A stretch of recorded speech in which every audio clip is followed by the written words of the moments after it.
Good morning students. तो आज 10th class की जो प्रोज सेक्शन है, पोइट्री सेक्शन के हम 5 जो पोएम्स हैं उनको डिस्कस कर चुके हैं। आज से हम स्टार्ट कर रहे हैं प्रोज सेक्शन। प्रोज सेक्शन का जो फर्स्ट चैप्टर है a letter to God. Chapter का नाम है ए लेटर टू गॉड, भगवान को एक पत्र। इसको पढ़ेंगे, इसके बारे में अध्ययन करेंगे।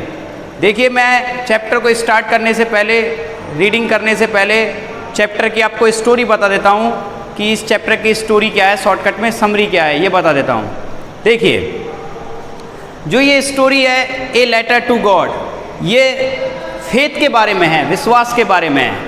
कहने का मतलब ये जो स्टोरी है ये भगवान में जो फर्म फेथ होता है, जो हमारा अटूट विश्वास होता है, अनब्रेकेबल फेथ होता है, उसके बारे में डिस्क्राइब करती है, उसके बारे में वर्णन करती है। और ऐसा कहा जाता है, लोग ऐसा कहते हैं, इट इज़ सेड डैट, ये कहावत है इंग्लिश की, it is said that faith can move mountains, कि विश्वास पर्वत को हिला सकता है।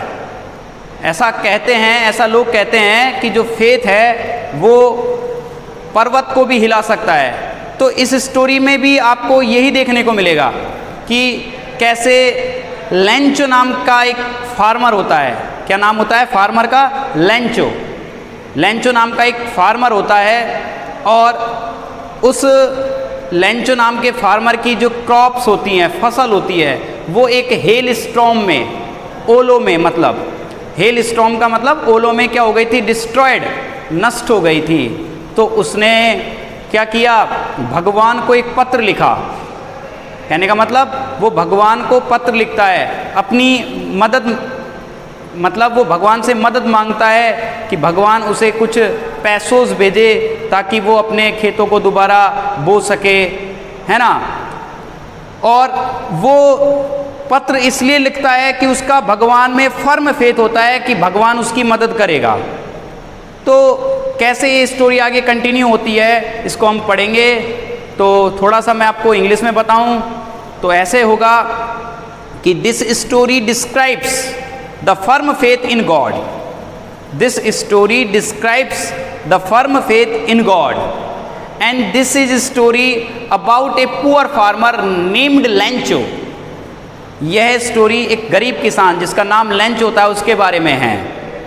His crops are destroyed by a hail storm and he writes a letter to God asking for help. He writes a letter to God asking for help. Asking for का मतलब मांगना। वो भगवान को एक पत्र लिखता है मदद मांगने के लिए। He asked for 100 pesos. He asked for 100 pesos in order to sow his field again. वो अपने खेतों को दोबारा बोने के लिए 100 पैसोज मांगता है। करेंसी होती है PESOS, पेसोज, है ना। एक लैटिन की, स्पेन की जो ये करेंसी है वो चलती है। तो भगवान से 100 पैसोज मांगता है ताकि वो अपने खेतों को दोबारा बो सके। और किस तरह से वह पोस्ट ऑफिस में जाता है और पत्र लिखता है, और फिर किस तरह से उसकी हेल्प की जाती है, ये सब आप पढ़ोगे। तो अब हम चैप्टर को रीड करते हैं।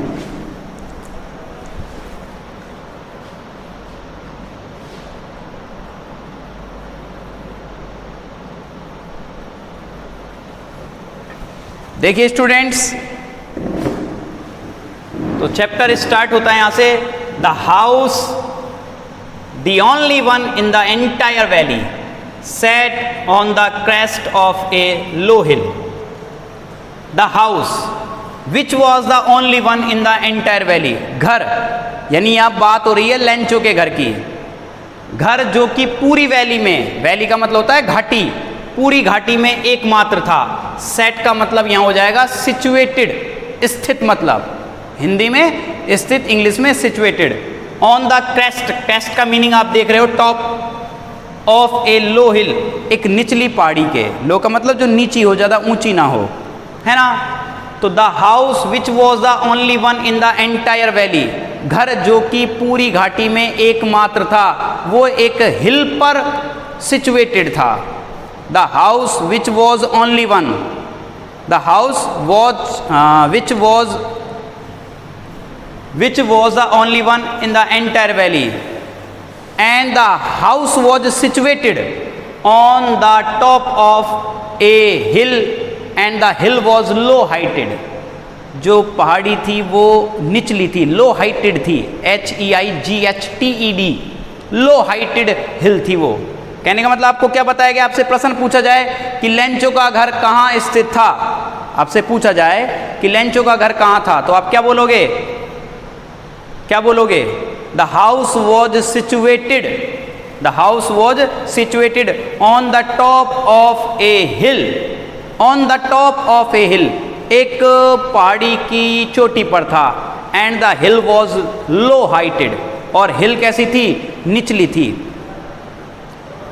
फ्रॉम दिस हाइट, इस ऊंचाई से, वन कुड सी, कोई भी देख सकता था, मतलब जो पहाड़ी का टॉप था, द टॉप ऑफ द हिल था, उससे यानी वहाँ खड़ा होकर के कोई भी देख सकता था, the river and the field of ripe corn, किसको देख सकता था, नदी को, and the field of ripe corn, और पके हुए अनाज के खेत को, और किसको देख सकता था, रिवर को, and the field of ripe corn, और पके हुए अनाज के खेत को, डॉटेड विद द फ्लावर्स, जो कि फूलों से भरा हुआ था।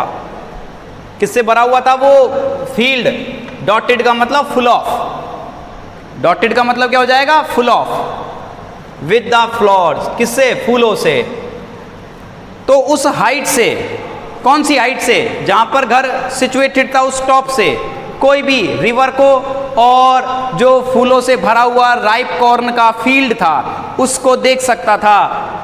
That always promised a good harvest, जो फूल, ये डेट लगाया गया है फूलों के लिए, जो फूल हमेशा एक अच्छी फसल का, हार्वेस्ट का मतलब हो जाएगा फसल, क्रॉप, जो कि एक अच्छी फसल का हमेशा प्रॉमिस करते थे। मतलब जो फ्लावर्स थे वो सिग्नल थे, किसका, किसका साइन थे, एक गुड हार्वेस्ट का, एक गुड क्रॉप का क्या थे वो, साइन थे, सिग्नल थे। The only thing the earth needed was a downpour or at least a shower. The only thing which was the earth needed, एकमात्र चीज जिसको धरती की जरूरत थी, मतलब अर्थ को क्या चाहिए था, धरती को क्या चाहिए था, ए डाउनपोर, डाउनपोर का मतलब होता है मूसलाधार वर्षा, heavy rain.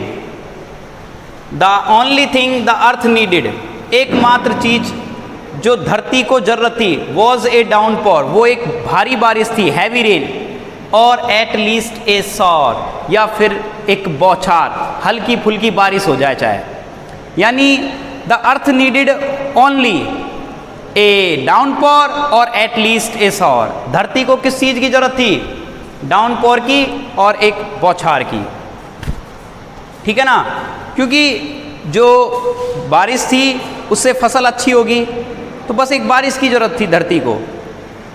Through out the morning Lencho, who knew his fields intimately, had done nothing else but see the sky towards the north east.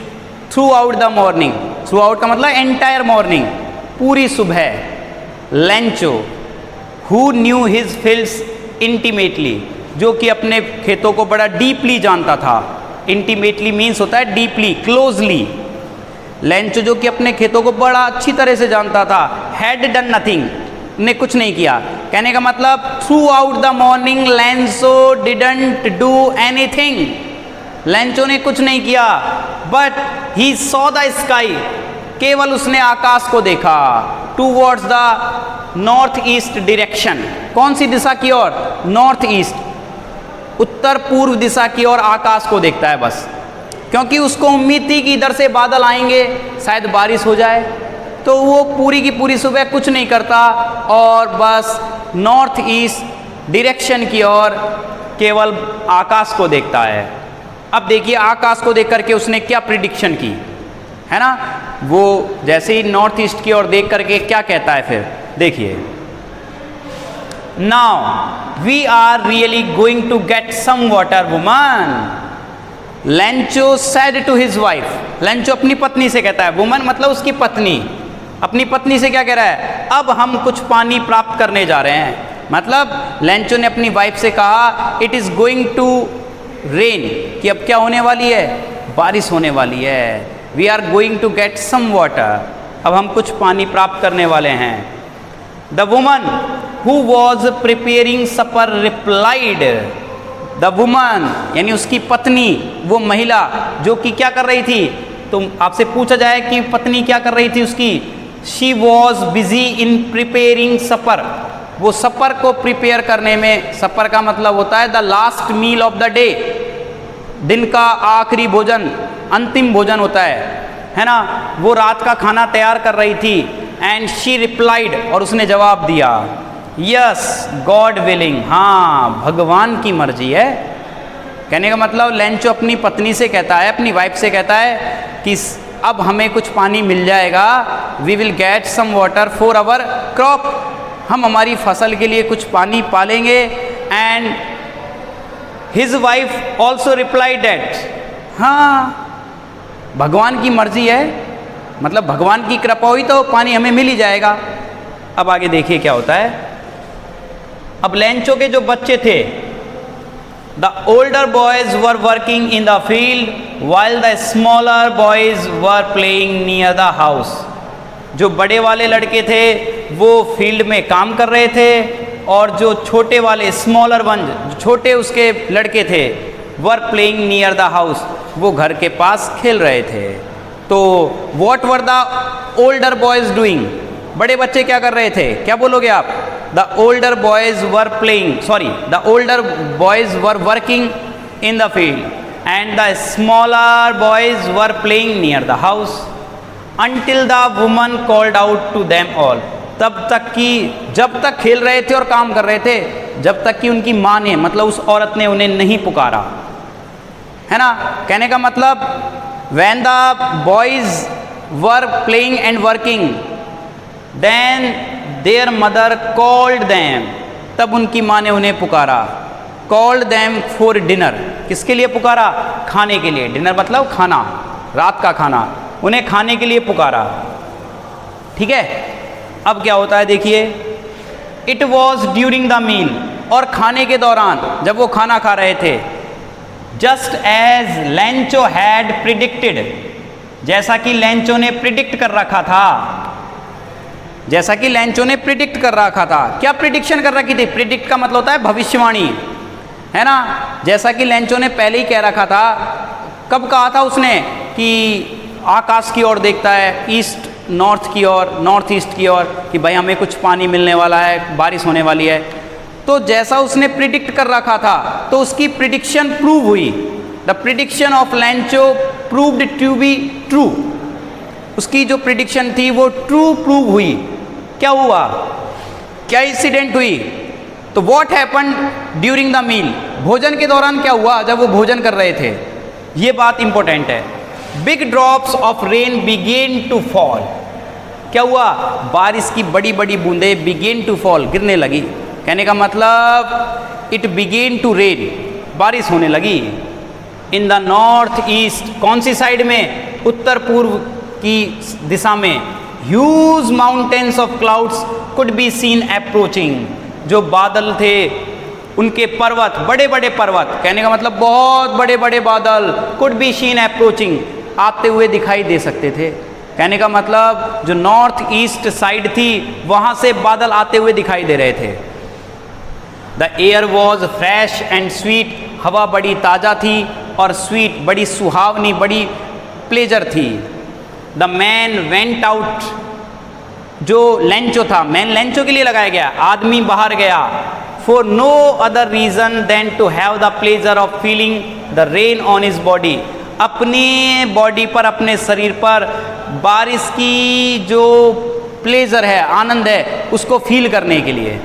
कहने का मतलब आदमी किसी और कारण के लिए बाहर नहीं गया, लेंचो बाहर चला गया, किस लिए, Lencho went out to have the pleasure of rain on his body, अपनी बॉडी पर जो बारिश है उसका प्लेजर लेने के लिए, उसके प्लेजर को फील करने के लिए वो बाहर चला गया।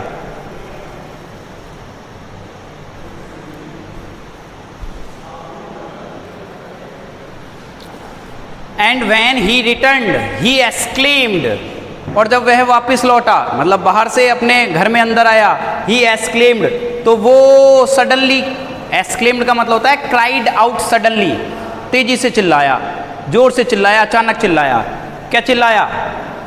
बड़ा खुश था ना वो, तो अपनी फीलिंग को एक्सप्रेस कर रहा है। These art rain drops falling from the sky. Lencho ने कही ये बात, दीज आर्ट, ये बारिश की बूंदे नहीं हैं, फॉलिंग फ्रॉम द स्काई, जो आकाश से गिर रही हैं। These they are new coins, ये तो सिक्के हैं, ये तो सिक्के बरस रहे हैं, मतलब बारिश नहीं हो रही, पैसा बरस रहा है ना, कॉइन्स बरस रहे हैं। ऐसा क्यों कहता है वो? अभी आगे इसका जवाब देंगे आपको।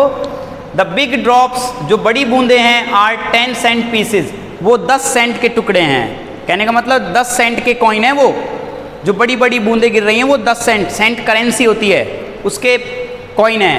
एंड द लिटिल वंस, और छोटी जो ड्रॉपलेट्स हैं, जो बूंदे हैं, आर 5, वो 5 सेंट के सिक्के हैं। जो बड़ी बूंदे हैं वो 10 सेंट के पीसेज हैं, यानी 10 सेंट के कॉइन्स हैं, और जो छोटी बूंदे हैं वो 5 सेंट के क्या नाम से कॉइन्स हैं। ऐसा क्यों कहता है वो इसलिए कहता है, जैसे देखो आप कह रहे हैं कई बार बारिश होती है और आपको बारिश की बहुत ज़्यादा ज़रूरत होती है, तो हम लोग कहते हैं वाह बारिश नहीं हो रही, ये तो सोना बरस रहा है ना। सुना होगा आपने गोल्डन ड्रॉप्स, सोना बरस रहा है। इसका मतलब क्या है? इसका मतलब है कि जो रेन थी वो किसको सुनिश्चित कर रही थी? एक गुड क्रॉप को। कहने का मतलब the rain would ensure a good crop. जो रेन थी, वो बारिश थी, वो एक अच्छी फसल को सुनिश्चित करेगी। एंड जो लेंचो है वो फसल को बेच करके क्या प्राप्त कर लेगा? पैसे प्राप्त कर लेगा। फसल अच्छी होगी तो उसको ज़्यादा पैसा मिलेगा। तो इसलिए तो कह रहा है जो बूंदे हैं वो क्या हैं? पैसे हैं, सिक्के हैं। आगे देखिए, with A satisfied expression he regarded the field of ripe corn with its floors. With A satisfied expression, एक संतुष्टिपूर्ण भाव के साथ। कहने का मतलब लेंचो कंप्लीटली सेटिस्फाइड था। लेंचो वॉज कंप्लीटली सेटिस्फाइड, है ना, क्योंकि सेटिस्फाइड इसलिए था बारिश हो रही थी। ही रिगार्डेड द फील्ड, उसने खेतों को देखा। रिगार्डेड का मतलब देखा, ऑब्जर्व किया। ऑफ राइप कॉर्न, पके हुए अनाज के। उसने राइप का मतलब होता है पका हुआ। जो पका हुआ अनाज था उसके खेत को देखा। विद इट्स फ्लावर्स, फूलों के साथ, मतलब उस कॉर्न में फूल भी थे। Draped in A curtain of rain, और वो खेत बारिश के पर्दे में लिपटा हुआ था। कहने का मतलब जो फील्ड था वो कवर्ड था, किससे? रेन से। The field was covered with rain, बारिश से भर गया था खेत, बारिश से पूरा तरह कवर्ड था वो। ड्रैप्ड का मतलब लिखा हुआ है साइड में कवर्ड। बट, लेकिन,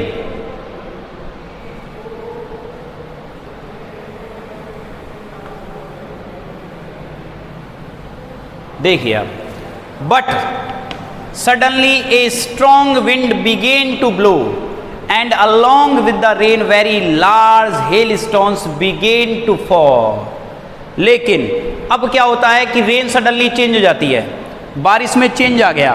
क्वेश्चन का आंसर है, ध्यान रखना। ये क्या हुआ? ए स्ट्रॉन्ग विंड, एक तेज की हवा, बिगेन टू ब्लो, बहने लग जाती है, अलॉन्ग विद द रेन, बारिश के साथ साथ, है ना। मतलब बारिश के साथ साथ, एक स्ट्रॉन्ग विंड थी वो बहने लगी, और फिर बारिश के साथ वेरी लार्ज हेल स्टोन्स, बहुत बड़े बड़े ओले, बिगेन टू फॉल, गिरने लगे। यानी बारिश तो हो रही थी, बारिश होने के साथ साथ क्या होने लगा? एक विंड, एक जोर की हवा बहने लगी, और फिर बारिश के साथ साथ हेल स्टोन्स बड़ा काम का वर्ड है, नोट कर लेना। ओले होते हैं जो, वो बिगेन टू फॉल, गिरने लगे। बारिश के साथ साथ जो हेल स्टोन्स है वो भी गिरने लगे। These truly did resemble new silver coins, ये तो वास्तव में नए चांदी के सिक्कों के जैसे लगे। मतलब जो हेल स्टोन्स रेन हो रहे थे, बरस रहे थे, वो बारिश में किसकी तरह लगे? न्यू सिल्वर कॉइन्स, मानो कि चांदी के सिक्के गिर रहे हो, बरस रहे हो, ऐसे लगे।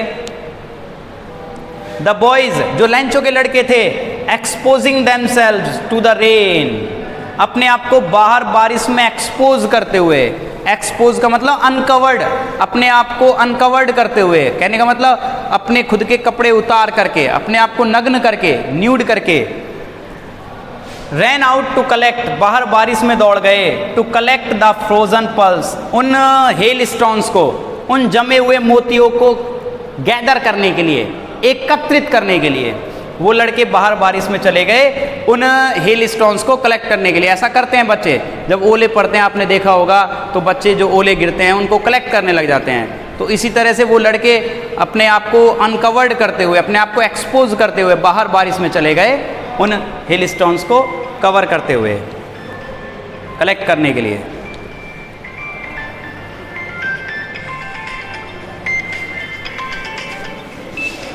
से बेटा, it is really getting bad now exclaimed the man. अब बारिश हो रही थी तो ठीक है, लेकिन अब क्या हुआ, बारिश लिमिट से ज़्यादा हो गई। एक्सक्लेम्ड द मैन, तो लेंचो चिल्लाया, it is really getting bad now, वास्तव में अब तो बहुत बुरा हो रहा है, वास्तव में अब तो बहुत बुरा हो रहा है। I hope it passes quickly, Lencho कह रहा है मुझे आशा थी कि इट विल पास, मतलब जो हेल स्टॉर्म था वो तेज़ी से गुजर जाएगा। इट लग रहा है उस हेल स्टॉर्म के लिए, मतलब उस बारिश के लिए जिसमें हेल स्टॉर्म्स भी बरसे।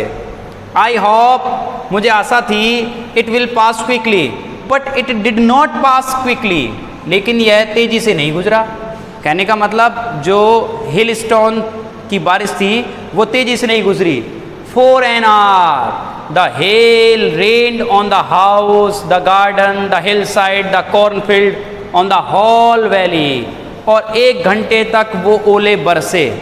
कहाँ कहाँ बरसे ओले? घर पर, द गार्डन, गार्डन पर, हिल साइड, पूरी पहाड़ी की जो साइड थी उस पर, द कॉर्नफील्ड, उस अनाज के खेत पर, एंड द होल वैली, और पूरी की पूरी घाटी में। The field was white as if covered with salt, और वो खेत सफ़ेद हो गया। एंड इट सीम्ड, और यह ऐसा लगा मानो कि it was covered with salt, मानो कि यह किससे ढक गया हो? नमक से। पूरा का पूरा खेत तबाह हो गया, ओलों से ढक गया, यानी पूरी की पूरी फसल क्या हो गई? नष्ट हो गई, डिस्ट्रॉय हो गई। Not a leaf remained on the trees, है कहने का मतलब there was not a single leaf on the trees, पेड़ों पर एक भी पत्ती नहीं थी। कहने का मतलब लीव्स वर गॉन, पत्तियां चली गई थी, फ्रॉम द ट्रीज, पेड़ों से।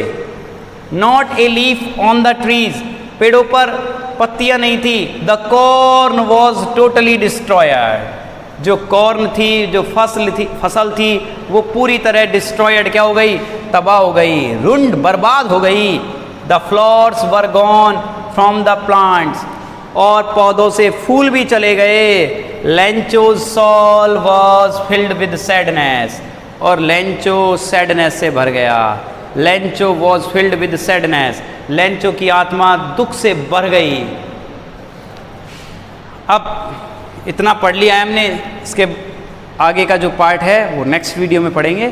Thank you.